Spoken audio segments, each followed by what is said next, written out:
I am now removing all of the masking paper from the entire model. Note that I am being careful not to scratch the paint if I need to use a tweezer to start peeling the masking. Since the last masking applied was on the upper portion of the aircraft, that is what I will start with to peel off the mask. Note that removing any of the masking paper removes none of the paint layers. There are some sections, notably the tail and stabilizers, where there is actually 3 different colors, one on top of another. If you saw Chapter 3 in its entirety, you observed that every paint color was applied from a stock bottle of Tru-Color paint product without the need for thinning, and that the result was an opaque coating. Be aware that all of our military paint colors have adhesion promoters added, since many of the World War II and modern paint schemes require multiple colors to be applied. The vast majority of these colors are intended to dry with a matte finish.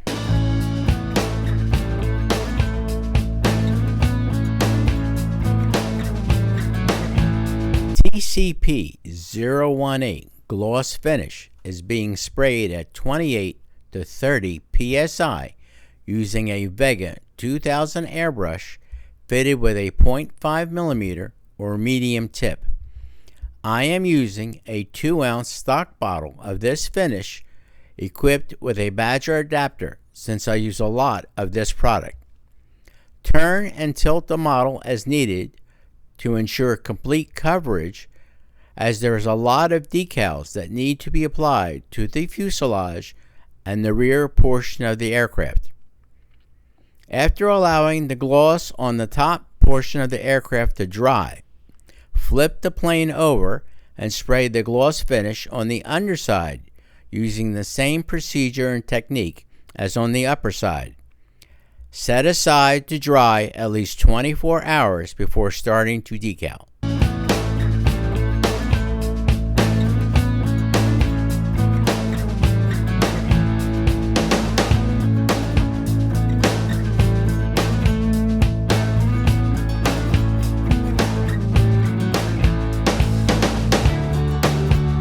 The first decals I am applying are the medium-sized red Rising Sun insignia on the underside of the wings.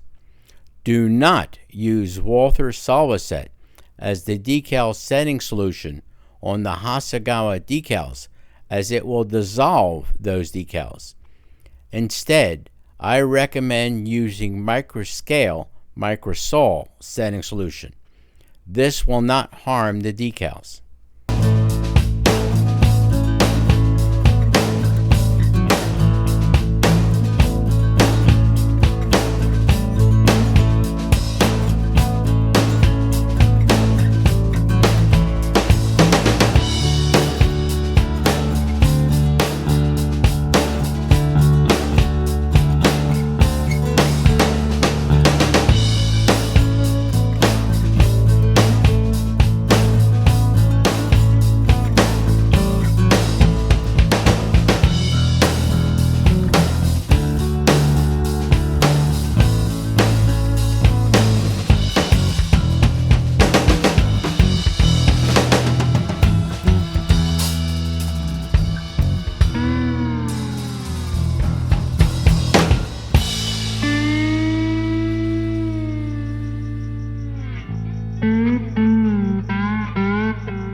Next are a couple of yellow stripes on the underside of the stabilizers.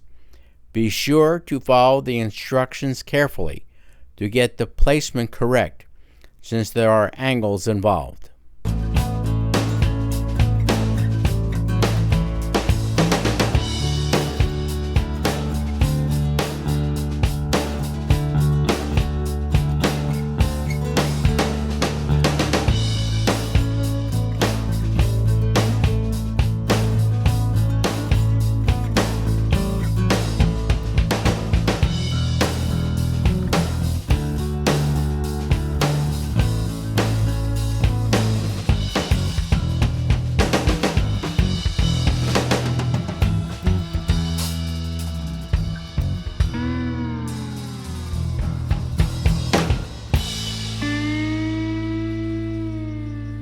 The Bulldog aircraft stand is very useful to hold the plane steady while applying the decals.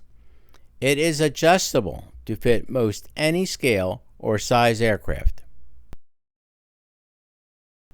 The yellow stripes are now set in place on the other stabilizer underside.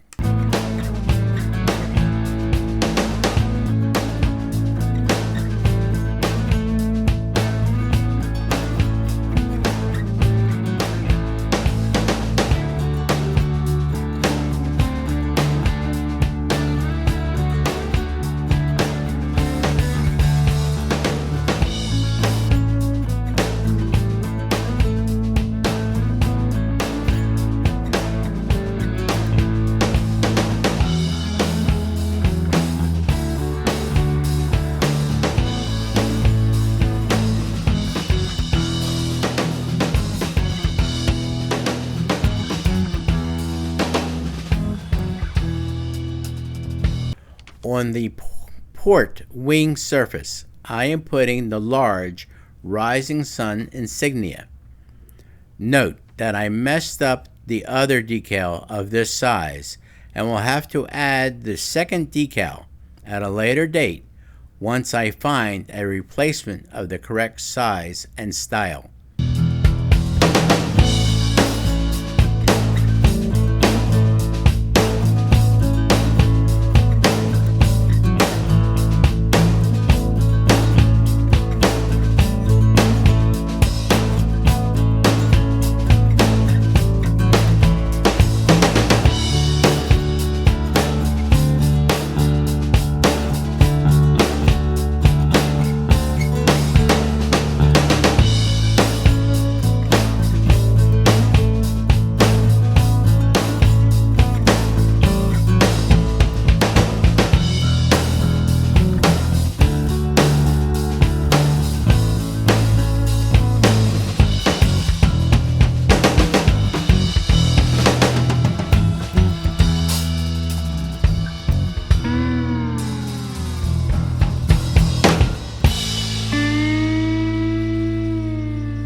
One of the horizontal yellow stripes is applied to the port side of the tail. Notice I am taking my time to make sure it is straight and where it needs to be position-wise. I will do the other side at a later time.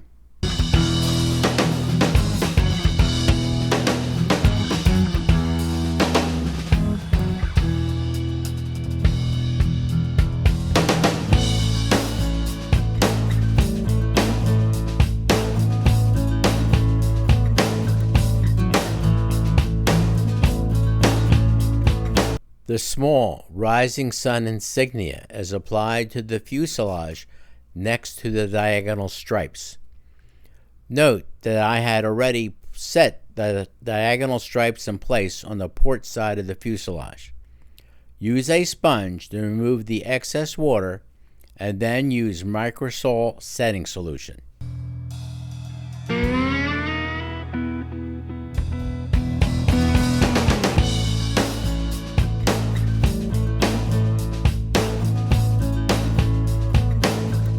A small decal with data fits over the diagonal stripe on the port side of the fuselage, just to the left of the stabilizer.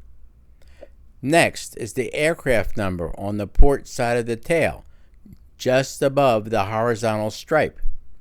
Use a sponge as before and set in place with setting solution.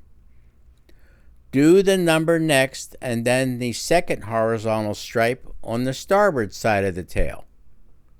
There are many decals I have placed on the fuselage rear and the tops of the stabilizer which were not filmed. Follow the Hasegawa instruction sheet for placement.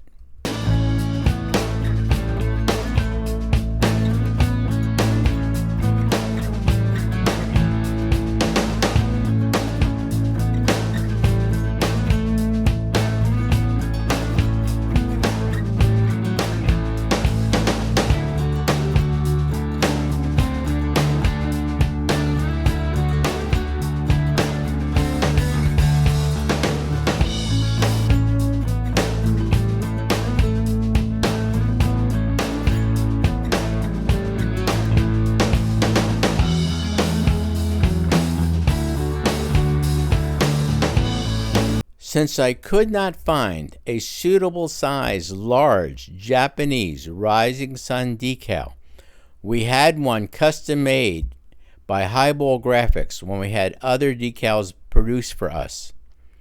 This is the last decal I will apply to this model. I should have trimmed more of the film around the insignia, but I was hesitant to do so in fear of spoiling the lone decal. The clear film disappeared nicely as I used Walther's Solva-Set, my preferred setting solution for quality decals.